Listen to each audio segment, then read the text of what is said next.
donc la teneur de ce mémorandum provenant des experts internationaux de la Troïka de la SADC concernant la loi d'amnistie.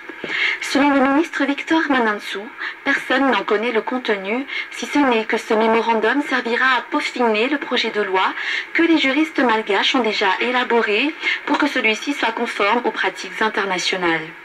Le président Ange Rajoelina n'a particulièrement loué les compétences des juristes malgaches. Les experts de la SADC n'ayant eu à apporter que quelques rectifications, a souligné le président de la transition. Toujours selon ses dires, la réalisation du mémorandum constitue selon lui un grand pas dans la mise en œuvre de la feuille de route.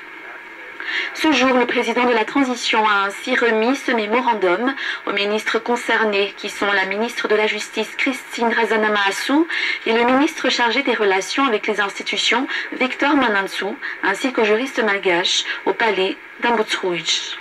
Une traduction de ce document dans la langue malgache sera sûrement faite prochainement et sa conciliation au projet de loi déjà établi par les juristes malgaches fait désormais partie des priorités pour être dans les temps.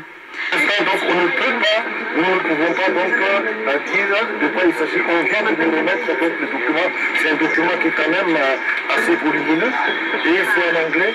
Donc qu'il fallait donc traduire en français et en malagasy peut-être également. Et ce n'est qu'à partir de là donc, que les travaux au niveau du gouvernement vont commencer pour passer donc ce projet de loi au niveau du Conseil des ministres et du Parlement de transition.